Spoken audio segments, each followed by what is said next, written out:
अस्सलामु अलैकुम वरहमतुल्लाहि वबरकातुहू। इन्नल हम्दुलिल्लाह नहमदुहु व नस्तईनुहु व नस्तगफिरुहु व नऊज़ु बिल्लाहि मिन शुरूरि अनफुसिना व मिन सय्यिआति अमालिना। मन यहदिहिल्लाहु फला मुदिल्ल लहु व मन युद्लिल फला हादिय लहु। व अशहदु अन ला इलाहा इल्लल्लाहु वहदहु ला शरीका लहु व अशहदु अन्ना मुहम्मदन अब्दुहु व रसूलुहु सल्लल्लाहु तआला अलैहि व अला आलिहि व सहबिहि व सल्लम तस्लीमन कसीरा। अम्मा बाद, फ़क़द क़ालल मुअल्लिफ़ु रहिमहुल्लाहु तआला अल्हम्दुलिल्लाहिल्लज़ी हदाना लिल इस्लाम व मन्ना अलैना बिहि व अख़रजना फ़ी खैरि उम्मह फ़नस्अलुहु तौफ़ीक़ लिमा युहिब्बु व यरदा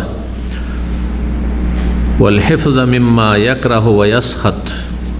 इलमु अन्नल इस्लाम हुवा सुन्नह व सुन्नतु हियल इस्लाम व ला यक़ूमु अहदुहुमा इल्ला बिल आख़र। মহান আল্লাহর সমস্ত প্রশংসা যে আল্লাহ রাব্বুল আলামিন আমাদেরকে সঠিক পথ দেখিয়েছেন, আলহামদুলিল্লাহ। সালাত ও সালাম নাজিল হোক নবী মুহাম্মদুর রাসূলুল্লাহ সাল্লাল্লাহু আলাইহি ওয়াসাল্লামের উপর, যিনি আমাদেরকে সুস্পষ্ট রাস্তার উপর ছেড়ে গেছেন এবং আমাদের যারা সালাফ, যাদেরকে সুস্পষ্ট পথের উপর ছেড়ে গেছেন, তাদের অনুসরণের নির্দেশ দান করেছেন। তাদের অনুসরণেই রয়েছে হিদায়াত। আজ 10ই জমাদাস সানি 1442 হিজরি মোতাবেক 23 জানুয়ারি 2021 শারহুস সুন্নাহ কিতাবের ধারাবাহিক দর্সের পর্ব নম্বর 7। বিষয়বস্তু লেখকের মূল কিতাবের প্রথম পর্ব এটি।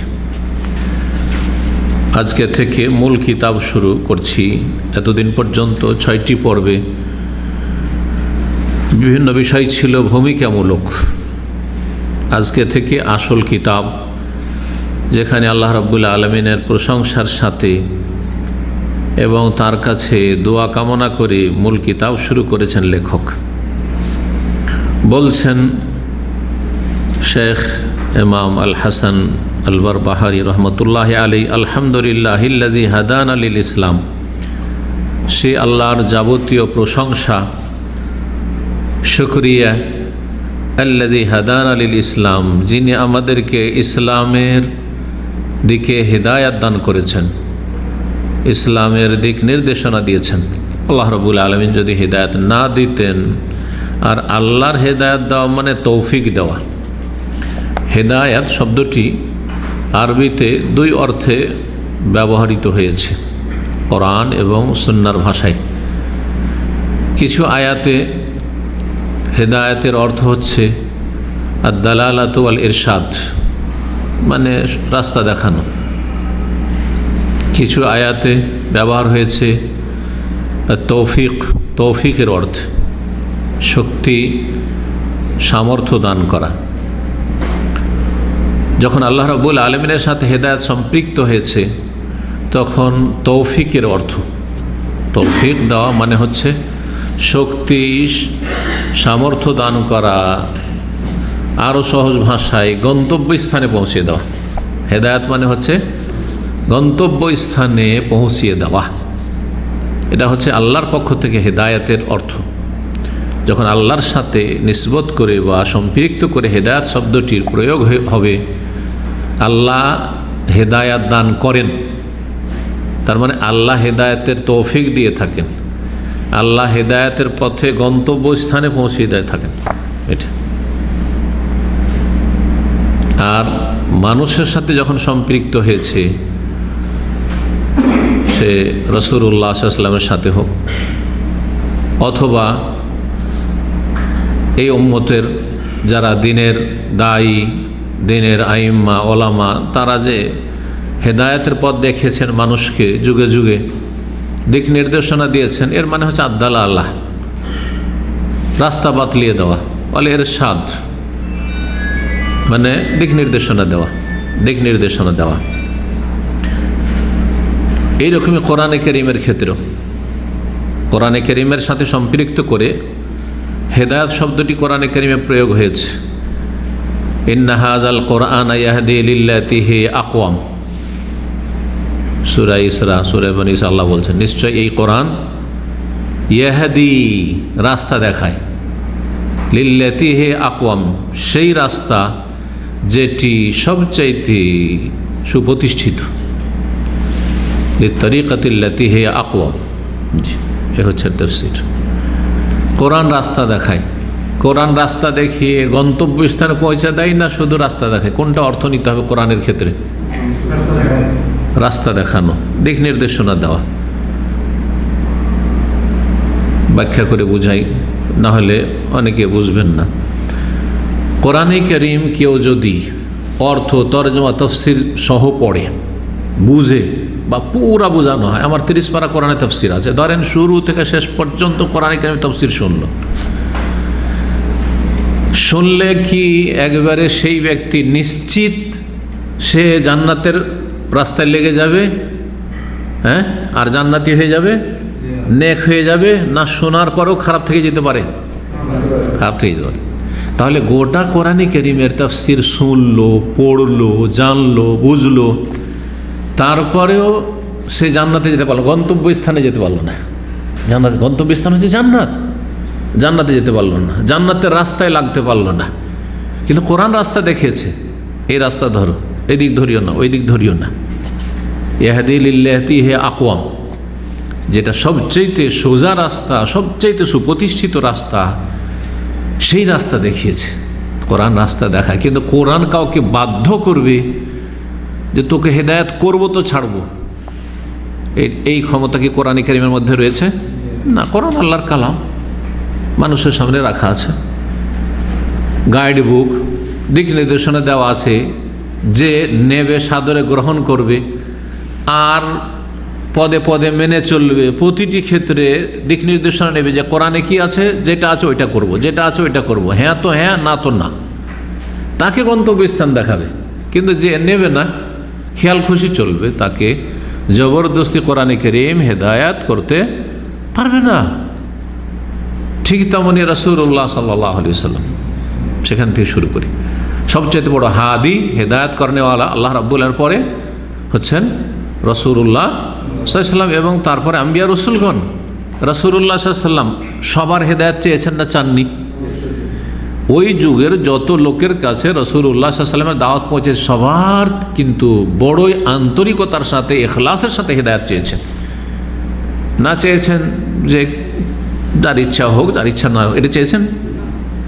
চেয়েছিলেন যে মক্কার সব লোক হেদায়েত হয়ে যাক, ঠিক না? কিন্তু সবাইকে হেদায়েত হয়েছে না, কেউ হেদায়েত হয়েছে, কেউ হেদায়েত হয়নি। ওমর যদি হেদায়েত হয়ে থাকে তো আমর, আবু জাহাল হেদায়েত হয়নি, সবচেয়ে বড় শত্রু। রাসূলুল্লাহ সাল্লাল্লাহু আলাইহি ওয়াসাল্লাম চাচাদের কথা দেখেন, আব্বাস চাচা হেদায়েত হইলেন, হামজা চাচা হেদায়েত হইলেন, তাদেরকেও যে ভাষা দিয়ে কথা বলেছেন, আবু লাহাব চাচাকে ওই ভাষা দিয়ে হেদায়েত করার চেষ্টা করেছেন, আবু তালেব চাচাকে ওই ভাষা দিয়ে হেদায়েতের চেষ্টা করেছেন, বরং আবু তালেবকে তো শেষ পর্যন্ত আপ্রাণ চেষ্টা করেছেন, কারণ অত্যন্ত দরদি মানুষ ছিলেন তিনি, কট্টর দুশমন ছিলেন না তিনি আবু লাহাবের মতো। আবু লাহাব কট্টর দুশমন চাচা, হেদায়েত হয়নি আর কট্টর দুশমন, ওর মতো দুশমন নবী সাল্লাল্লাহু আলাইহি ওয়াসাল্লাম আর কেউ ছিল না, এত বড় দুশমন আবু লাহাব। তাব্বাত ইয়াদা আবি লাহাব। কোরআনে এখানে আবু জাহেলের নাম নেই, কিন্তু আবু লাহাবের নাম আছে এই জন্য। আবু তালেব সবচেয়ে বেশি দরদি ছিলেন তিনি। অমুসলিমদের মধ্যে, মক্কার কাফেরদের মধ্যে কেউ যদি সবচেয়ে বেশি দরদি থাকে তো সে আবু তালেব। তারপরে হেদায়েত নসিব হয়নি, কত চেষ্টা করেছে। সহিহ বুখারী হাদিস রয়েছে, ইয়া আম্মি কুল লা ইলাহা ইল্লাল্লাহ কালিমাতান ওয়াহাজ্জু লাকা বিহা ইনদাল্লাহ। শুধু লা ইলাহাটা পড়ে নেন, আপনি বুঝছেন, বুঝে পড়তে হবে, বললে হবে না, কিন্তু মাতৃভাষা বুঝছেন উনি, পড়ে নেন এই কালিমাটি, ওয়াহাজ্জু লাকা বিহা ইনদাল্লাহ, আল্লাহর কাছে আপনার পক্ষ থেকে আমি সেখানে আল্লাহর সাথে কথা বলবো, আদানুবাদ করবো, যে আল্লাহ আমার চাচাকে নিয়ে যাবো, তো কালেমা পড়ে মুসলিম হয়েছে, পড়াইতে পারেননি। তাহলে রাসূলুল্লাহ সাল্লাল্লাহু আলাইহি ওয়াসাল্লাম রাস্তা দেখিয়েছেন, কিন্তু গন্তব্য স্থানে পৌঁছাইতে পারেননি, রাস্তার ওপর দিয়ে চালাতে পারেননি যে আপনাকে পৌঁছেই ছাড়বো জান্নাতে। পেরেছেন? ইন্নাকা লা তাহদি মান আহবাবতা, হে নবী আপনি হেদায়েত করতে পারবেন না। এখানে লা তাহদি মানে লা তুওয়াফিকু, তাকে তৌফিক দিতে পারবেন না। তৌফিক দেওয়া আল্লাহর কাজ। রাস্তা তো দেখিয়ে দিয়েছেন আপনি, এই জন্য অন্য আয়াতে রয়েছে ওয়াইন্নাকা লাতাহদি, লা নেই ওখানে, লাম তাকিদ, লাতাহদি ইলা সিরাতিম মুস্তাকিম। হে নবী, নিঃসন্দেহে আপনি তো সরল পথের রাস্তা দেখান। তো এক আয়াতে বলছেন আপনি সরল পথের রাস্তা দেখান, আবার এই আয়াতে বলছেন ইন্নাকা লা তাহদি মান আহবাবতা, আপনি হেদায়েত করতে পারবেন না যাকে আপনি ভালোবাসেন, আপনার প্রিয়জনকে। ওয়ালাকিন্নাল্লাহ ইয়াহদি মান ইয়াশা, তবে আল্লাহ যাকে চাইবেন হেদায়েত করবেন। আল্লাহ চাননি যে আপনার চাচা আবু তালেব হেদায়েত হোক, সুতরাং আপনি পারবেন না। এক কথাই হেদায়েতের যে দুটো অর্থ, আল্লাহর সাথে সম্পৃক্ত হলে তৌফিক এবং গন্তব্যস্থানে পৌঁছে দেওয়া, আর মানুষের সাথে সম্পৃক্ত হলে কোরআনে কারীমের সাথে, আম্বিয়া রসুলগণের সাথে সম্পৃক্ত হলে হেদায়েত, তার মানে হচ্ছে দালালাত ওয়ার ইরশাদ, মানে রাস্তা দেখিয়ে দেওয়া, গাইড করে দেওয়া। আমি মানুষকে ভালো কথা বলতে পারবো, কিন্তু যতই ভালোবাসি, যতই আমি দরদি হই না কেন, আল্লাহ যদি তাকে তৌফিক না দেয় তা আমি পারবো না। কত লোক কাছে আছে, হেদায়েত হয় না, আর কত লোক জীবনেও দেখতে পাবেন না, হয়তো দেখা হবেও না, কিন্তু যারা সামনে আছে তাদের চেয়ে অনেক বেশি হেদায়েত পেয়ে গেছে। আল্লাহর তৌফিক, ওই তৌফিক আল্লাহ দিয়েছেন। কথা বোঝা গেছে? মানুষের কাজ হচ্ছে রাস্তা দেখানো, আল্লাহর কাজ হচ্ছে তৌফিক দেওয়া। এটা কোনো মানুষের ক্ষমতাই নেই। এই জন্য ভালো মানুষদের ছেলেরাও খারাপ হয়ে যাচ্ছে। আল্লাহ রাব্বুল আলামিন আমাদের হেফাজত করুন। সেই আল্লাহর যাবতীয় প্রশংসা, যিনি আমাদেরকে ইসলামের রাস্তা দেখিয়েছেন, মানে ইসলামের রাস্তা দেখিয়ে তৌফিক দিয়েছেন। আল্লাহ যদি এই শক্তি না দিতেন তো আমরা ইসলামের ওপর টিকে থাকতাম না। হাদান আল ইসলাম মানে ওয়াফাকান আলিল ইসলাম, এখানে হেদায়েতের তৌফিক দিয়েছেন। ওয়া মান্না আলাইনা বিহি, এবং এই ইসলাম দ্বারা আমাদের ওপর অনুগ্রহ করেছেন। মান্না এমন মানে হচ্ছে এহসান করা, অনুগ্রহ করা, আল্লাহর এহসান। আমি আপনি যে দিন ইসলাম পালন করছি এটা আল্লাহর অনুগ্রহ, কিন্তু অধিকাংশ মুসলিমরা মনে করে যে আমি যে 5 ওয়াক্ত সালাত পড়ছি, নামাজ আদায় করছি, আমি যে সিয়াম রাখছি, আমি যে যাকাত দিচ্ছি, আমি যে হেজাব পর্দা করছি, মহিলা একজন মুসলিম, মনে করছে যে আমি তো আল্লাহর ইসলামের অনেক কাজ করছি। দায়ীদের কথা বলি, অনেক দায়ী মনে করছেন যে আমি ইসলামের খেদমত করছি, তা আমি ইসলামের কত যে উপকার করছি। আরে আল্লাহ এহসান করেছে আমার ওপর, যে আমাকে আল্লাহ মনোনীত করেছেন কিছু ভালো কথা বলার জন্য, এবং আমার কিছু কথাতে বরকত দিয়েছেন। এটা আল্লাহর এহসান, এটা আমার কোনো এহসান নয়। কখন এটা মনে করবেন না যে আমি ইসলামের খেদমত করছি, এটা আমার এহসান। আল্লাহ নিষেধ করেছেন, যেমন নুন আলাইকা আন আসলামু, কোন সূরা রয়েছে? সূরা হুজরাত। এমন নুন আলাইকা আন আসলামু, হে নবী, ওই বেদুইনরা যেহেতু সভ্যতা থেকে দূরে ছিল, মরুবাসী, এমন না তারা অনুগ্রহ দেখায়, আন আসলামু, যে আমরা মুসলিম হয়েছি, দেখো ইসলামের আমরা কাজ করে দিচ্ছি। আল্লাহ তামুন্নু আলাই ইসলাম, তোমাদের ইসলামের এহসান জিতলাইও না, এই অনুগ্রহের কথা বলিও না। বালিল্লাহু ইয়ামুন্নু আলাইকুম, বরং আল্লাহ তোমাদের উপর এহসান করেছেন, অনুগ্রহ করেছেন, দয়া করেছেন, মায়া করেছেন। আল্লাহর মায়া, আল্লাহর দয়া। আন হাদাকুম লিল ঈমান, তোমাদেরকে আল্লাহ রাস্তা দেখিয়েছেন, তৌফিক দিয়েছেন। সুতরাং যতই বড় আপনি দিনের খাদেম হয়ে যান না কেন, কখনো ভাবেন না যে আমি ইসলামের কিছু করে দিলাম, বরং আল্লাহ আমার অনেক কিছু করেছেন, যে আমাকে তৌফিক দিয়েছেন। এইরকম যখন অন্তর হবে তখন বুঝতে পারবেন যে না, আমি সত্যি আল্লাহ রাব্বুল আলামিনের দিনকে বুঝতে পেরেছি। আর যখন ভাববেন যে আমি মাশাআল্লাহ, আমার দ্বারা তো অনেক লোক রাস্তা পেয়েছে, আমার দ্বারা তো অনেক কাজ হয়েছে, সুতরাং মনে হচ্ছে আমি ইসলামের উপর অবদান রেখেছি, গুমরাহ হবেনি। আল্লাহ যেন এই গুমরাহি থেকে বাঁচিয়ে রাখেন এবং এই অহংকার থেকে আল্লাহ মুক্ত রাখেন। ওয়া মান্না আলাইনা বিহি, আল্লাহ আমাদের অনুগ্রহ করেছেন। ওয়া আখরাজানা ফি খাইরি উম্মাহ, এবং আমাদেরকে বের করে নিয়ে এসেছেন ফি খাইরি উম্মাহ, সবচাইতে উৎকৃষ্ট উম্মাতে। আল্লাহ তো চাইলে আমাদেরকে নূহ আলাইহিস সালাম উম্মত বানাইতে পারতেন, ইব্রাহিম আলাইহিস সালাম উম্মত বানাইতে পারতেন, মূসা আলাইহিস সালাম, ঈসা আলাইহিস সালাম উম্মত বানাইতে পারতেন, অন্য কোন নবীর উম্মত বানাইতে পারতেন, কিন্তু আমাদেরকে সবচাইতে শ্রেষ্ঠ উম্মতে নিয়ে এসেছেন। এই অংশটুকুতে ইঙ্গিত করা হয়েছে কোরআনে কারীমের সূরা আল ইমরানের আয়াত নম্বর 110-এর দিকে, কুনতুম খায়রা উম্মাহ উখরিজাত লিন-নাস তা'মুরুনা বিল মারুফ ওয়া তানহাউনা আনিল মুনকার ওয়া তু'মিনুনা বিল্লাহ, তোমরা সবচাইতে শ্রেষ্ঠ উম্মত, কুনতুম খায়রা উম্মাহ। কি জন্য? তিনটি গুণ থাকতে হবে। এই তিনটা গুণ থাকে তো শ্রেষ্ঠ, না হলে নিকৃষ্ট। জি, শ্রেষ্ঠ না হয় নিকৃষ্ট। তিনটি গুণ, একটা হচ্ছে তা'মুরুনা বিল মারুফ, নিজে ভালো কাজ করে ইমানের সাথে, ইমান আর ইমান হবে ইলম ভিত্তিক, সূরা আসরকে এর সাথে লাগিয়ে নেবেন। আর তারপরে ইমানের সাথে আমিলুস সালিহাত, নেক আমল, এটা দিয়ে নিজেকে সাজাইলেন। আর তারপরে তা'মুরুনা বিল মারুফ, ভালো কাজের উপদেশ দেন। ও তানহাউনা আনিল মুনকার, অন্যায় কাজে বাধা দেন। ও তু'মিনুনা বিল্লাহ, এবং আল্লাহর প্রতি ইমানটাকে ঠিক রাখেন। এই তিনটি বৈশিষ্ট্য যদি থাকে তাহলে শ্রেষ্ঠ উম্মত। আজকে মুসলিম জাতি শ্রেষ্ঠ উম্মত হওয়া সত্ত্বেও পৃথিবীর নেতৃত্ব থেকে অপসৃত হয়েছে, মানে ধাক্কা দিয়ে সরিয়ে দেওয়া হয়েছে। পৃথিবীতে আজকে ইহুদিদের বা খ্রিস্টানদের রাজত্ব চলছে, নেতৃত্ব চলছে। কেন? অথচ আল্লাহ বনী ইসরায়েলকে সরিয়ে দিয়েছিলেন তাদের পাপাচারের কারণে। মুসলিমরা তাদের এই তিনটি বৈশিষ্ট্য থেকে দূরে সরে গেছে, এই গুণগুলি হারিয়ে গেছে মুসলিমদের মধ্য থেকে অল্প সামান্য কিছু ছাড়া, যার ফলে নেতৃত্বের অযোগ্য প্রমাণিত হওয়ায় তাদেরকে আল্লাহ আপাতত সরিয়ে দিয়েছেন। স্থায়ীভাবে সরাননি, কিন্তু আর স্থায়ীভাবে সরিয়েছেন বনী ইসরায়েলদের। কখন আল্লাহ নেতৃত্ব দেবেন না, দুনিয়ার সামান্য, কিন্তু কিছুই না, ওদের ঘর থেকে বেরিয়ে আসছে। দেখেন প্রতিদিন খ্রিস্টান ইসলাম কবুল করছে। এটা যে ইসলাম হক, এর বাস্তব প্রমাণ। তো শ্রেষ্ঠ উম্মতে আল্লাহ আমাদেরকে শামিল করেছেন। আখরাজানা শব্দটি ব্যবহার করেছেন, যে উখরিজাত লিন-নাস শব্দটি ওখানে কোরআনে কারিমে এসেছে। মানব জাতির কল্যাণের জন্য তোমাদেরকে বের করা হয়েছে, মানে নিয়ে আসা হয়েছে। এখানে কথা বলা হয়নি যে তুমি মুসলিম আর ইসলামের কল্যাণের জন্য। কার জন্য? লিন-নাস, সমস্ত মানবতার কল্যাণের জন্য। এই জন্য মুসলিমরা দ্বীন ইসলাম যদি বুঝে সুঝে পালন করে, সারা বিশ্বের সমস্ত মানুষের কল্যাণকারী। আমরা সারা বিশ্বের সমস্ত মানুষের কল্যাণ কামনা করি। এটি হচ্ছে দ্বীন ইসলাম, আর এটি হচ্ছে দ্বীনুল ওয়াসাতিয়া, মধ্যম পন্থা। ফানাসআলুহু তৌফিক লিমা ইউহিব্বু ওয়া ইয়ারদা, সুতরাং আল্লাহর কাছে তৌফিক কামনা করি, লিমা ইউহিব্বু, যা তিনি পছন্দ করেন তার জন্য, ওয়া ইয়ারদা, যার ওপর তিনি সন্তুষ্ট হয়ে যান তার জন্য।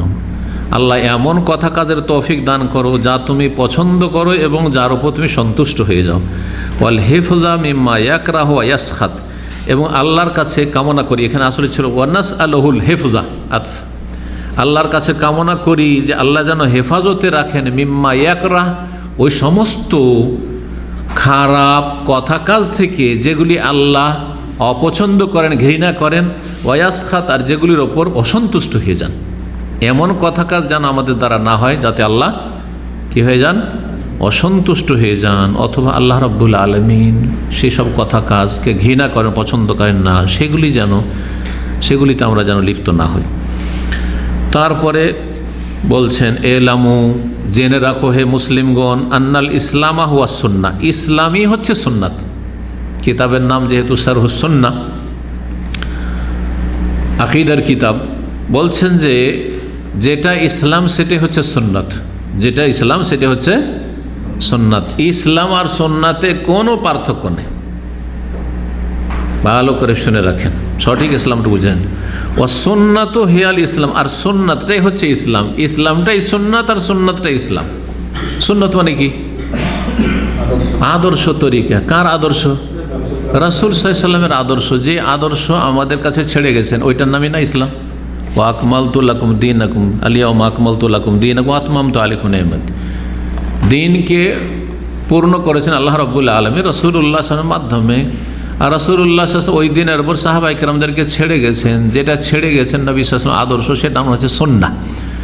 আর যেই দলটিকে ছেড়ে গেছেন এই উত্তম আদর্শ সুন্নাহর ওপর, সেই দলটির নাম হচ্ছে আল জামাআহ। ভালো করে শুনে রাখেন, আল জামা মানে জামাত। এটি হচ্ছে আইডিয়াল আদর্শ দল, আদর্শ জামাত।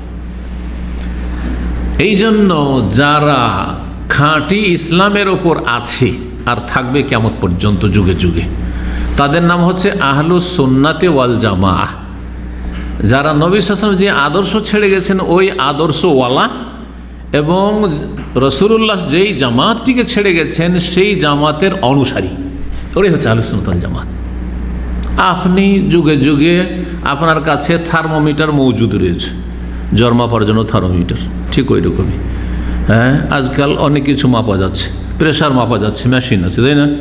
ঠিক ওই রকমই আপনার ইসলামটা খাঁটি ইসলাম না নকল ইসলাম, ভেজালযুক্ত ইসলাম মাপার জন্য আপনার কাছে দুটো মাপকাঠি আছে।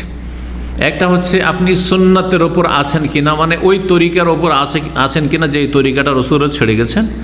আর একটি হচ্ছে আপনি ওই জামাতের অনুসরণ করছেন কিনা যেই জামাতকে রাসূলুল্লাহ সাল্লাল্লাহু আলাইহি ওয়াসাল্লাম জামাত হিসাবে ছেড়ে গেছেন, যেই জামাত হচ্ছে মাসুম জামাত, নিষ্পাপ জামাত, সাহাবায়ে কেরাম রাদিয়াল্লাহু তাআলা আনহুমের জামাত।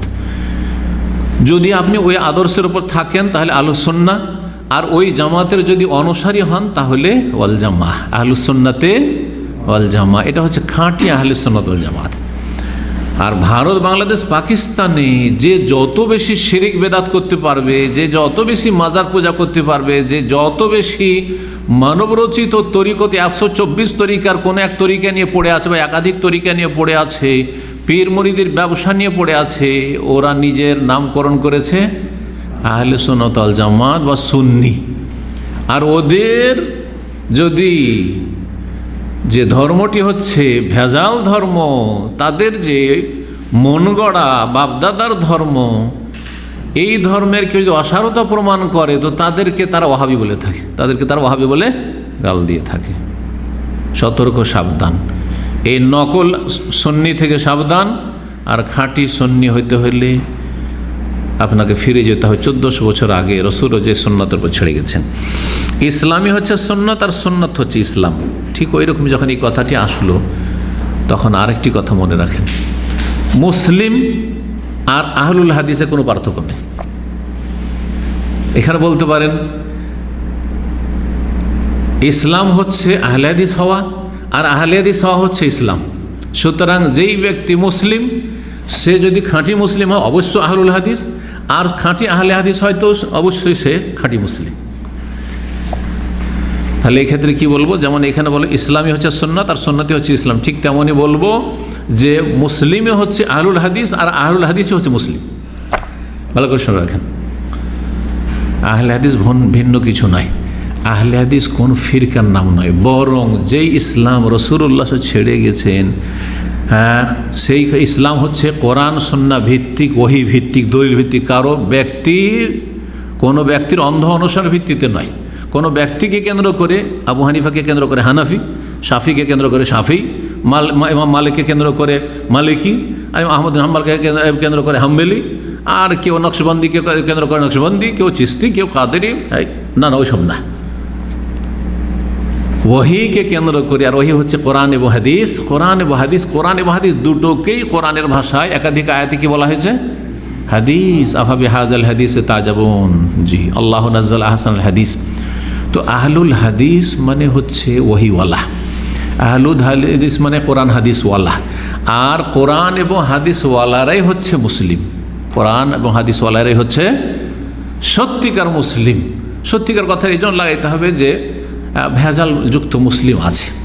ভেজালযুক্ত মুসলিম যারা আছে তারা দুই ভাগে বিভক্ত। কিছু আছে এত বেশি ভেজাল হয়ে গেছে আকীদায় যে ঈমান ভঙ্গ করার কারণে ইসলাম থেকে বেরিয়ে আছে, ওই সব ফিরকাগুলো ঈমান ভঙ্গ করেছে। আর কিছু আছে ইসলামের গণ্ডিতে আছে কিন্তু সহি আকীদা মানহাজের অনুসারী মুসলিম নয়। এই জন্য আজকালকার ভাষাতে আর একটা হচ্ছে সহি আকীদার মুসলিম। কি বলছেন ওটাকে? সহি আকীদার মুসলিম আর সহি আকীদা মানহাজের মুসলিম। আশা করি বুঝতে পেরেছেন যে সত্যিকার যদি মুসলিম হয় তো সে আহলে হাদিস অবশ্যই, আর সত্যিকারের আহলে হাদিস যদি হয় তো সে সত্যিকারের মুসলিম। আর যার মধ্যে যতটা ভেজাল আছে ততটা সঠিক ইসলাম থেকে এবং সঠিক কোরআন সুন্নাহ অনুসরণ থেকে, ওহীর বিধান থেকে দূরে সরে আছে। ওয়ালা ইয়াকুম আহাদুহুমা ইল্লা বিল আখার, আর একটি অপরটি ছাড়া প্রতিষ্ঠিত থাকতে পারে না। মানে সুন্নত ইসলাম ছাড়া থাকতে পারে না। তো বলছে এ হচ্ছে সুন্নি কিন্তু এ মুসলিম না, এটা হইতে পারে না। হ্যাঁ, এটা হচ্ছে ইসলাম কিন্তু সুন্নাত নয়, আর এটা হচ্ছে সুন্নাত ইসলাম না, এটা নয়। যেটা সুন্নাত সেটা ইসলাম, আর যেটা ইসলাম সেটা হচ্ছে সুন্নত। সুতরাং সত্যিকারের যদি মুসলিম হয় তো অবশ্যই সে সুন্নতের অনুসারী, রাসূলুল্লাহ সাল্লাল্লাহু আলাইহি ওয়াসাল্লামের তরিকার অনুসারী হবে নির্ভেজাল। এটা বাইরের যত কাফের শক্তি রয়েছে বরদাস্ত করতে পারে না যে 1400 বছর আগে রাসূলুল্লাহ সাল্লাল্লাহু আলাইহি ওয়াসাল্লাম যিনি দ্বীন ইসলামের শেষ রাসূল, তিনি যেই খাঁটি ইসলামের উপর ছেড়ে গেছেন সেই ইসলামের দিকে কেউ দাওয়াত দেবে এটা বরদাস্ত হয় না। এই জন্য সালাফি দাওয়াতের বিরুদ্ধে ঘরের শত্রু বাইরের শত্রু সবসময় লেগে আছে। চাই না যে 1400 বছর আগের সাহাবী চরিত্রের সাহাবায়ে কেরামদের আদর্শের মুসলিম পয়দা হোক, মুসলিমের সংখ্যা বাড়ুক, চাই না। সুফি মুসলিম থাক, সুফি মুসলিম চাই। সুফিদের কনফারেন্স ওরাই করাচ্ছে, ইউরোপে সুফিদের বড় বড় কনফারেন্স করাচ্ছে ওরা। ইহুদি নাসারা চাই যে এসব ভেজালযুক্ত মুসলিম থাক, খাঁটি মুসলিম ওই 1400 বছর আগে ওই মুসলিম যেন তৈরি না হয়। এই জন্য তাদের যে টেরোরিস্ট ভাষাটি রয়েছে সালাফিদের সাথে লাগিয়ে দিয়েছে, সালাফিজম মানে টেরোরিস্ট তারা বলছে। এই হচ্ছে রহস্য। তারা চায় না যে খাঁটি ইসলামের দিকে ফিরে যাক কেউ। আল্লাহ যেন আমাদের তাদের অনিষ্ট থেকে হেফাজত করেন এবং সারা বিশ্বে যে যেখানে খাঁটি মুসলিম রয়েছে কোরআন অনুসারে তাদের যেন হেফাজত করেন। ফামিনা সুন্নাতে লজুমুল জামা, আর সুন্নতের একটি গুরুত্বপূর্ণ বিষয় হচ্ছে বা মৌলিক বিষয় হচ্ছে, সুন্নতের অন্তর্ভুক্ত হচ্ছে লজুমুল জামা, জামাতকে আঁকড়ে ধরা। আপনি যখন সুন্নাতের ওপর আছেন তো জামাতকে আঁকড়ে ধরবেন। এটা হচ্ছে আকিদা মানহাজের জামাত। এটা কিসের জামাত? আকিদা এবং মানহাজের জামাত। সে সারা বিশ্বের যেখানে থাকুন না কেন, আমাদের আকিদা মানহাজ সৌদি আরবে যেটা, সেটাই ইউরোপে, আমেরিকাতে, অস্ট্রেলিয়াতে, চায়নাতে, জাপানে, বাংলাদেশে, ভারতে সব জায়গায় এক। বুঝা গেছে? এটা হচ্ছে কিসের জামাত? জামাতুল আকিদাতে ওয়াল মানহাজ, সে সম্পর্কে আলোচনা করছেন। জি, এই জামাত মানে কোনো সাংগঠনিক জামাত নয় যে একটা সংগঠনকে ধরে রাখা। এই অপব্যাখ্যাটা এই সংগঠনওয়ালারা খুব করেছে, আর চোখে ধুলা দিয়ে রেখেছে, মানুষকে ভুল বুঝিয়ে রেখেছে। আস্তে আস্তে মানুষের চোখ খুলছে। তো আসলে এইরকম অপব্যাখ্যা করাটা তারা যদি জেনে শুনে করে থাকে তো চরম অন্যায় কাজ করেছে। আর যদি ভুল বুঝে করে থাকে তো আর তারা যদি সংশোধন করে নেয় তো আল্লাহ যেন তাদেরকে সংশোধনের তৌফিকও দান করে, অনিচ্ছাকৃত যদি করে থাকে। কারণ অনেক সময় বুঝে উঠতে পারে না এই জামাত বলতে কি জামাত বোঝানো হয়েছে। এই জামাত সারা বিশ্বে যে যেখানে থাক না কিন্তু আমাদের জামাতের লোক, কোরআন সুন্নাহকে, নির্ভেজাল কোরআন সুন্নাহকে মেনে চলে, সাহাবায়ে কেরামদের তরিকাই, মানহাজে সালাফের তরিকাই, তাহলে বলে আমার জামাতের লোক। পাকিস্তানে থাকলে আমার জামাতের লোক, বাংলাদেশে থাকলে আমার জামাতের লোক, কুয়েতে থাকলে আমার জামাতের লোক, ইউরোপ আমেরিকাতে থাকলো কি বলে আমাদের জামাতের লোক।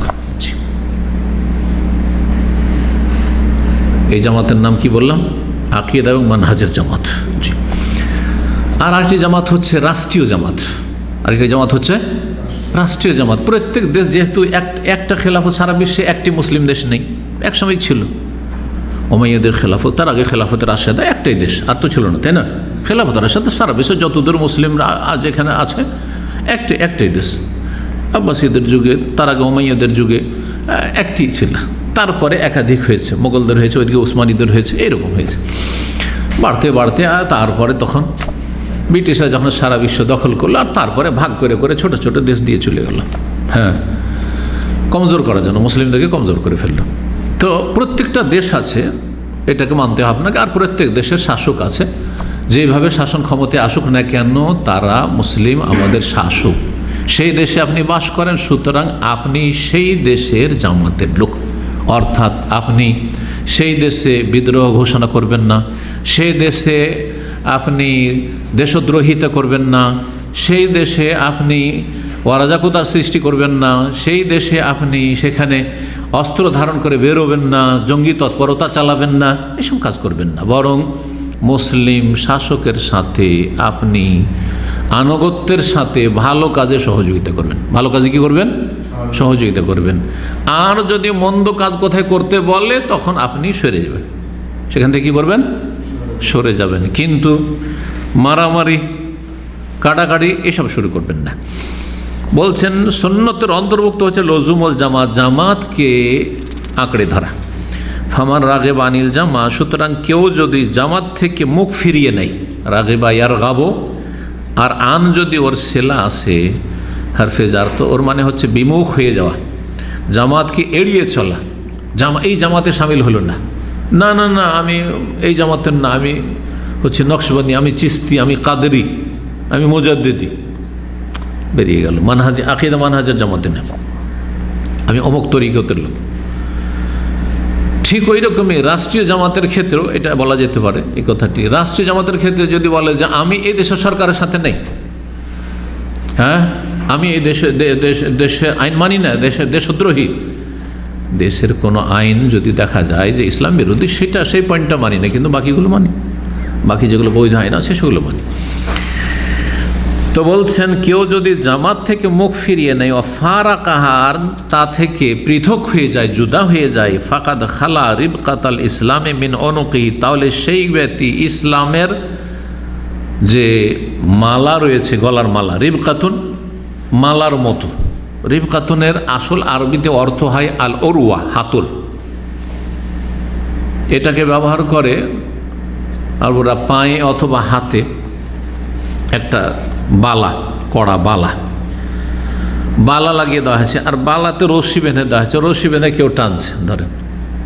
এই যেই বালাটা লাগানো আছে, এই বালাটাকে রিবকাতুন আরবিতে বলা হয়। এখন গলাতে লাগালে তো আর তখন বালা বলা যাবে না, তখন কি বলতে হবে? মালা। এই জন্য মালা বললাম, হ্যাঁ, এই জন্য মালা বললাম। কিন্তু শাব্দিক অর্থ মালা নয়, শাব্দিক অর্থ হচ্ছে আল উরওয়াহ। এখানে ইসলামের মালা বা ইসলামের বালা, ইসলামের বালা কি জিনিস? ইসলামের বালা আছে, ইসলামের মালা আছে। আমাদের প্রত্যেকের গলাতে ইসলামের মালা, রিবকাতুল ইসলাম আছে, সেটা হচ্ছে হুদুদুল ইসলাম। এর তাফসীর করেছেন ভাষ্যকারগণ গরিবুল হাদিসে। হুদুদুল ইসলাম, ইসলামের যে সীমা রেখা আছে। আওয়ামেরুল ইসলাম, ইসলামের যে দিক নির্দেশনা আছে। নওয়াহিল ইসলাম, ইসলামে যেসব কথা কাজ নিষেধ আছে এগুলি মেনে চলা। যা আদেশ করা হয়েছে পালন করবেন, যা নিষেধ করা হয়েছে সেগুলোর থেকে বিরত থাকবেন, সীমারেখার লক্ষ্য রাখবেন, সীমানা লঙ্ঘন করবেন না। তো যেই ব্যক্তি শাসকের বিরুদ্ধে অস্ত্র ধারণ করলো, অথবা আহলে সুন্নাত ওয়াল জামাতের দল থেকে বেরিয়ে আহলে বিদআতের মধ্যে শামিল হয়ে গেল, সেই ব্যক্তি তার গলা থেকে ইসলামের যে মালা রয়েছে সেটাকে খুলে ফেলে দিল। আর সেটা হচ্ছে ইসলামের সীমা রেখা থেকে বেরিয়ে যাওয়া, ইসলামের আদেশ নিষেধ থেকে বেরিয়ে যাওয়া। ওয়াকানা দাল্লান মুদিল্লান, সুতরাং সেই ব্যক্তি নিজে পথভ্রষ্ট এবং কাউকে যদি তার পথ দেখায় তাহলে সে পথভ্রষ্টকারী, নিজেও পথভ্রষ্ট এবং অন্যদেরকেও পথভ্রষ্টকারী। বলছেন ওয়াল আসাস আল্লাতী তুবনা আলাইহিল জামাত, কিসের বুনিয়াদে জামাত কায়েম হবে? জামাত যে কায়েম হবে, প্রতিষ্ঠিত হবে যে কোনো জায়গায়, যে কোনো দেশে, কিসের ভিত্তিতে? বলছেন সেই বুনিয়াদ যার ওপর জামাতের ভিত্তি স্থাপিত হবে, আল্লাযী তুবনা আলাইহিল জামাত, যার ওপর ভিত্তি স্থাপিত হবে জামাতের, সেটা হচ্ছে ওহুম আসহাবু মুহাম্মদ সাল্লাল্লাহু আলাইহি ওয়াসাল্লাম ওয়া রাহিমাহুম আজমাইন। তারা হচ্ছেন মুহাম্মদ সাল্লাল্লাহু আলাইহি ওয়াসাল্লামের জামাত। তারা কার জামাত? মুহাম্মদ সাল্লাল্লাহু আলাইহি ওয়াসাল্লামের সাহাবায়ে কেরামগণ জামাত। আগে এই জন্য বলে দিচ্ছি যে জামাত মানে সাহাবায়ে কেরামদের জামাত। সাহাবায়ে কেরামদের দল হচ্ছে জামাত। তাহলে সাহাবায়ে কেরামদের দলের সাথে যদি আমাদের দলের মিল থাকে তো হচ্ছে এই জামাতটি হচ্ছে খাঁটি জামাত। ও রাহিমাহুম আজমাইন এটা লিখেছেন, হয়তো এটা আপনার যে পাণ্ডুলিপি সেখানে গিয়ে ভুল হয়েছে, আর না হলে এইভাবে হয়তো জায়েজ আছে সাহাবায়ে কেরামদের জন্য রহমতের দোয়া করা জায়েজ আছে বলেই হয়তো লেখক লিখেছেন। লেখকের লেখা হতে পারে, আবার তো লেখকের পরে কেউ লিখেছে তার লেখা হতে পারে, কিন্তু উত্তম হচ্ছে সাহাবায়ে কেরামদের নাম এখানে যেহেতু এসছে, মুহাম্মদ সাল্লাল্লাহু আলাইহি ওয়াসাল্লাম যখন এসেছে তখন সাল্লাল্লাহু আলাইহি ওয়াসাল্লাম লেখা আছে, তাই না, ছোট্ট করে। আর সাহাবীদের ক্ষেত্রে রাহিমাহুম আজমাইন না, রাদিয়াল্লাহু আনহুম আজমাইন কি বলতে হবে? তারাদ্দি করতে হবে, কারণ আল্লাহ কোরআনে কারিমে তাদের সম্পর্কে বলেছেন রাদিয়াল্লাহু আনহুম ওয়া রাদু আনহু, এটা উত্তম। কিন্তু কেউ যদি বলে দেয় যে উমর রাহিমাহুল্লাহ, তো জায়েজ আছে। আবু হুরায়রা রাহিমাহুল্লাহ, তো জায়েজ আছে না নেই? জায়েজ আছে। কিন্তু যেটা প্রচলন, জনগণের সামনে বলবে আরে কি বলছে রে, এই জন্য সব কথা জনগণের মগজে ধরবে না, সব কথা সব জায়গায় বলতে না। কিন্তু আমরা যেহেতু খাস দর্শ দিচ্ছি, আমার দর্শ থেকে খাস লোকের উপকৃত হবে। আর এই কথাগুলি যদি জাহেলের কাছে পৌঁছে, যে বেশি কিছু ইসলামের একেবারে জানেন না, তাহলে সে বোঝার চেষ্টা করবে, আর না বুঝলে সে নিজের ক্ষতি করবে। কিন্তু কথা হচ্ছে যে রহমতের দোয়া, আল্লাহর রহমত চাইলেন, হ্যাঁ, অথবা আল্লাহ তুমি রাজি হয়ে যাও, অসুবিধা নেই। কিন্তু যে প্রচলন ইস্তিলাহ, পরিভাষাটা নির্ধারিত হয়ে গেছে। সাহাবীদের নাম আসলে আবু হুরায়রা রাদিয়াল্লাহু আনহু, আবু বকর রাদিয়াল্লাহু আনহু, ওমর রাদিয়াল্লাহু আনহু, আলী রাদিয়াল্লাহু আনহু। ইমামদের নাম আসলে ইমাম আবু হানিফা রাহিমাহুল্লাহ, এটাই হচ্ছে উত্তম। কিন্তু কেউ যদি ইমাম আবু হানিফা রাদিয়াল্লাহু আনহু বলে তো জায়েজ আছে কিনা?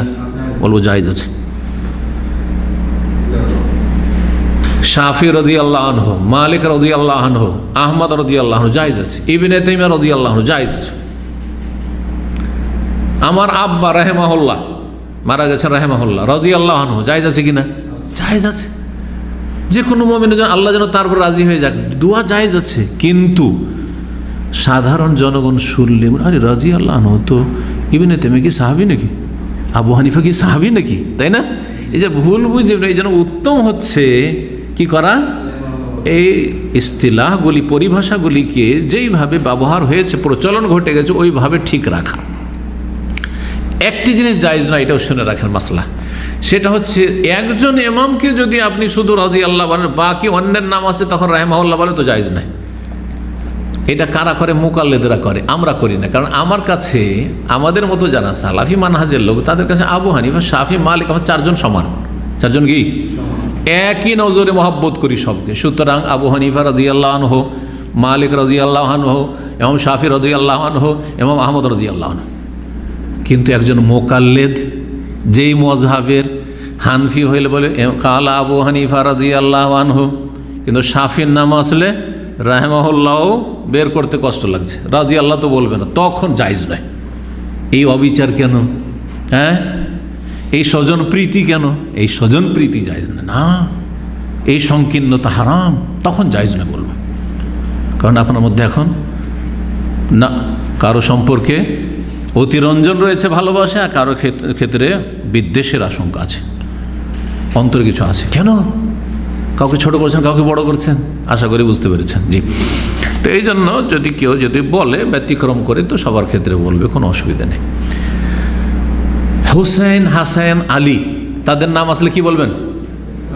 রাদিয়াল্লাহু আনহু। আলাইহিস সালাম বলবেন না, বলবেন না। আলাইহিস সালাম এটা আম্বিয়া রসুলগণের জন্য।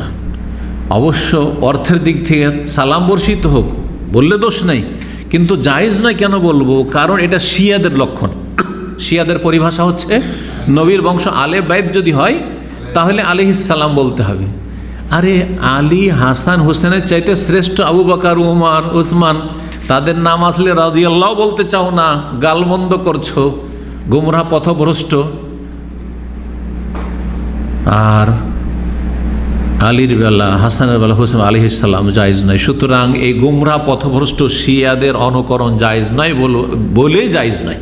না হলে কেউ যদি বলে আবু বকর আলাইহিস সালাম, উমর আলাইহিস সালাম, উসমান আলাইহিস সালাম, আলী আলাইহিস সালাম, অসুবিধা নেই। শান্তি বর্ষিত হোক, শান্তি বর্ষিত, কোনো অসুবিধা নেই। কিন্তু তারপরেও পরিভাষাগুলি ঠিক রাখতে হবে, আর এটা সম্ভব নয়। সুতরাং শুধু নবীর বংশধর বলে আলাইহিস সালাম বলা জায়েজ নয়, কারণ এটা শিয়াদের লক্ষণ। ওয়াহুম আহলুস সুন্নাত ওয়াল জামাহ, আর তারাই হচ্ছেন আহলুস সুন্নাত ওয়াল জামাহ। তারা হচ্ছে আহলুস সুন্নাত ওয়াল জামাহ। আগে আহলুস সুন্নাত জামাতের ব্যাখ্যা করে দিয়েছি। সুন্নাত মানে নবীর আদর্শ, আর জামাত মানে সাহাবায়ে কেরামের জামাত। সুতরাং যারা নবীর আদর্শের উপর আছে আর সাহাবায়ে কেরামদের দলের সাথে যারা আছে, তারাই হচ্ছে আহলুস সুন্নাত ওয়াল জামাত। ফামাল্লাম ইয়াখুয আনহুম, কেউ যদি তাদের থেকে ইসলাম না গ্রহণ করে, ফাকাদ দাল্লা ওয়াবতাদা, তাহলে সে পথভ্রষ্ট হইল এবং সে বিদাতি হয়ে গেল বা বিদাতের রাস্তা নিল। সাহাবায়ে কেরামদের থেকে যদি গ্রহণ না করে ইসলাম, সাহাবায়ে কেরামদের ইসলামকে যদি সে ইসলাম না আমার অন্য ইসলাম পালন করে, তাহলে কি? গোমরাহ এবং বিদাতি। ওয়া কুল্লু বিদাতিন দালালা, আর প্রত্যেক বিদাত হচ্ছে ভ্রষ্টতা, গুমরাহি। ওয়া দালালাতু ওয়া আহলুহা ফিন্নার, আর গুমরাহি আর গুমরাহ, পথভ্রষ্ট হওয়া বা ভ্রষ্টতা এবং যারা ভ্রষ্ট, পথভ্রষ্ট, ফিন্নার, সব জাহান্নামে। গুমরাহ এবং গুমরাহি সব জাহান্নামে। দলালা মানে হচ্ছে গুমরাহি, পথভ্রষ্টতা, আর আহলুহা, আহলুদ দলাল মানে যারা পথভ্রষ্ট, জাহান্নামে যাবে। এই মর্মে হাদিস রয়েছে রাসূলুল্লাহ সাল্লাল্লাহু আলাইহি সাল্লামের সহিহ মুসলিমে হাদিস রয়েছে 867 নম্বর হাদিস। আর সহিহ মুসলিমে কুল্লু বিদআতিন দলালা পর্যন্ত আছে, কুল্লু দলালাতিন ফিন্নার, এই বাক্যটি নাসাইর, এই জন্য বলছেন হাযা লাফজুন নাসাই, নাসাইতে রয়েছে কুল্লু দলালাতিন ফিন্নার, কিন্তু হাদিস সহিহ জিয়াদাতুস সিকাত মাকবুলা। সেখানে রয়েছে ইন্না আসদাকাল হাদিস কিতাবুল্লাহ ওয়া আহসানাল হাদি হাদি মুহাম্মদ সাল্লাল্লাহু আলাইহি ওয়াসাল্লাম ওয়া শাররুল উমুরি মুহদাসাতুহা ওয়া কুল্লু মুহদাসাতিন বিদআ ওয়া কুল্লু বিদআতিন দালালা ওয়া কুল্লু দালালাতিন ফিন্নার। উমর রাদিয়াল্লাহু তাআলা আনহু বলেন, লা উযরা লি আহাদিন ফি দালালাতিন রাকিবাহা হাসিবাহা হুদান ওয়ালা ফি হুদান তারাকাহু হাসিবাহু দালালা ফাকাদ বুয়্যিনাতিল উমুর ওয়া সাবাতাতিল হুজ্জা ওয়া আনকাতাল উযর। ওমর রাদিয়াল্লাহু তাআলা আসলে রাদিয়াল্লাহু আনহু, কিন্তু এখানে কি লেখা আছে, কি লেখা আছে আপনাদের? রাদিয়াল্লাহু ঠিক আছে, কিন্তু কোনো নসখাতে রাহিমাহুল্লাহ, তো যেমনটা বললাম যে জায়েজ আছে, কিন্তু উত্তম হচ্ছে রাদিয়াল্লাহু আনহু আলা সাহাবীর নাম যেহেতু। কি বলছেন তিনি? কোনো ব্যক্তির অজুহাত গ্রহণযোগ্য নয় ফি দালালাতিন গুমরাহির ক্ষেত্রে রাকিবাহা, সে যদি তাতে লিপ্ত হয়, গুমরাহিতে সাওয়ার হয় মানে গুমরাহিতে লিপ্ত। কেউ যদি গুমরাহিতে লিপ্ত হয়ে যায় মানে ভুল পথে চলে যায়, ইসলাম থেকে বিভ্রান্ত হয়, তাহলে তার ওজর গ্রহণযোগ্য নয়। হাসেবাহা হোদান, এমন গুমরাহিতে লিপ্ত হলো যে সে সেটাকে হেদায়েত মনে করছে। যেমন আজকাল যতগুলি গুমরা ফিরকা সব নিজেকে হক্কানি মনে করছে না? চরমনাইরা আমরাই হক্কানি, দেওবন্দিরা বলছে আহলে হক, তাই না? বেরেলভিরা নিজেকে বলছে আমরাই হচ্ছে সত্যি সুন্নি আর বাকি সব ওহাবি, তাই না? আটরসিরা বলছে আমরা হক, দেওয়ানবাগিরা বলছে আমরা হক। তো বলছেন যে গুমরাহিতে কেউ যদি থাকে, গুমরাহিতে লিপ্ত থাকে, তার ওজর গ্রহণযোগ্য নয়। যে গুমরাহিকে হেদায়েত মনে করলো, পরোয়াই করলো না যে নবীর সাহাবীরা কোন আদর্শ উপরে ছিলেন, নবী সাল্লাল্লাহু আলাইহি ওয়াসাল্লাম কোন আদর্শ ছেড়ে গেছেন, গুমরাহির ওপর যদি থাকে তাদের ওজর গ্রহণযোগ্য নয়। ওয়ালাফি হোদান, তারা কাওয়ার হেদায়েতকে কেউ যদি ছেড়ে দেয়, হাসেবাহু দলালা, হেদায়েতকে গুমরাহি মনে করলো। সৌদি আরবে যে ইসলাম চর্চা করা হয়, তৌহিদ সুন্নতের ইসলাম, শিরক বিদআত মুক্ত ইসলাম, সেই ইসলামকে কেউ যদি গুমরাহি মনে করে ছেড়ে দেয়, তারও ওজর গ্রহণযোগ্য না আল্লাহর কাছে। কেন ছেড়েছিলে? তোমার বিবেক ছিল না যে মিলিয়ে দেখবো, চেক করে যাচাই বাছাই করে দেখবো যে কোনটা ইসলাম রাসূলুল্লাহ ছেড়ে গেছেন, এই আরব দেশের ইসলামটা ছেড়ে গেছেন না ভারত বাংলাদেশের ইসলামটা ছেড়ে গেছেন? ফাকাদ বুয়্যিনাতিল উমুর, কারণ সমস্ত বিষয়গুলি সুস্পষ্টভাবে বর্ণনা করে দেওয়া হয়েছে। ওয়াসাবাতাতিল হুজ্জাত, এবং দলিল প্রমাণ ওয়াকাট্ট হয়ে গেছে। ওয়ানকাতাল ওজরু, আর ওজর অজুহাতকে শেষ করে দেওয়া হয়েছে বা শেষ হয়ে গেছে। ওজর চলবে না। যদি অস্পষ্ট থাকতো, ক্লিয়ার না থাকতো, বুঝার কোনো সুযোগ না থাকতো, কোরআন হাদিস সামনে না থাকতো, সাহাবায়ে কেরামের আদর্শ যদি আমাদের সামনে না থাকতো, তো আলাদা কথা। তো আলহামদুলিল্লাহ সব লেখা আছে, কোরআন সুন্নাহ পড়েন, দলিল দেখেন, আর যাচাই বাছাই করেন। তারপরে বলছে ওয়াজালিকা আন্না সুন্নাত ওয়াল জামাআত কাদ আহকামা আমরাদ দ্বীন কুল্লি, বলছেন যে সুন্নাত এবং জামাত, সুন্নাত নবী সাল্লাল্লাহু আলাইহি আদর্শ আর জামাত হচ্ছে সাহাবায়ে কেরামের দল, কাদ আহকামা, এই দুটো বস্তু দ্বীনের সমস্ত বিষয়গুলিকে সুপ্রতিষ্ঠিত করে দিয়েছে। আহকামা, আহকাম এহকাম মানে মজবুত করে দেওয়া, মজবুত করে দিয়েছে বা সুপ্রতিষ্ঠিত করে দিয়েছে। সুন্নাত স্পষ্ট আর জামাত সাহাবায়ে কেরাম দল স্পষ্ট। ওয়াতাবাইয়ানা লিন্নাস, সুতরাং মানুষের জন্য কি হয়ে গেছে? সুস্পষ্ট হয়ে গেছে। ফাআলান নাসিল ইত্তিবা, যখন সুস্পষ্ট, মানুষের এখন করণীয় হচ্ছে অনুসরণ করা, নবী সাল্লাল্লাহু আলাইহি ওয়াসাল্লামের সুন্নতের অনুসরণ করা, আর সাহাবায়ে কেরামদের জামাতের পেছনে পেছনে চলা, ইত্তেবা করা। ইত্তেবা, আমাদের কাজ হচ্ছে কি? ইত্তেবা করা। আমি একটা কথা অনেক আগে থেকে বলি, আমি নতুন আলোচনা আর যুগ থেকেই, যে আল্লাহর দিন কমপ্লিট আছে, এখন আমাদের কাজ বা মুসলিম জাতির সরকারের কাজ বিধান রচনা করা নাই। আমাদের কাজ হচ্ছে আসমানি সিলেবাস মওজুদ আছে, সংবিধান আমাদের কোরআন এবং হাদিস মওজুদ আছে, আমাদের কাজ হচ্ছে ইত্তেবা, পালন করা। আমাদের কাজ হচ্ছে শুধু পালন করা, বাস্তবায়ন করা। যে যতটা পারছে পালন করব, আমি যতটা পারছি আমি পালন করবো, আপনি যতটা পারছেন পালন করছেন, সরকার যতটা সরকার পালন করবে। সবার কাজ হচ্ছে পালন করা, শুধু বাস্তবায়ন করা, আর কোনো কাজ নেই। একটি কাজ বাড়াইতে হবে না। এই জন্য মালিক আব্দুল রহমতুল্লাহ আলাইহি যখন জাতিসংঘে গিয়েছিলেন, সব দেশের নেতারা নিজের সংবিধান পেশ করল। মালিক আব্দুল আজিজ রহমতুল্লাহ আলাইহি, তাকে যখন বলা হলো যে আপনার সৌদি আরবের সংবিধান পেশ করেন, তিনি কোরআন কারীমের কপি পেশ করে দিলেন, এই যে আমার সংবিধান আল কোরআন কারীম। এই যুগে আলহামদুলিল্লাহ এমন একটি তৌহিদের দেশ আছে, সুন্নাহর দেশ আছে, এই কোরআন কারীম যাদের সংবিধান। জি, সময় যথেষ্ট হয়ে গেছে, সুতরাং এখানে আজকের আলোচনা শেষ করছি। ওয়া সাল্লাল্লাহু সাল্লাম আলা নবিয়িনা মুহাম্মদ ওয়া আলা আলিহি ওয়া সাহবিহি আজমাইন।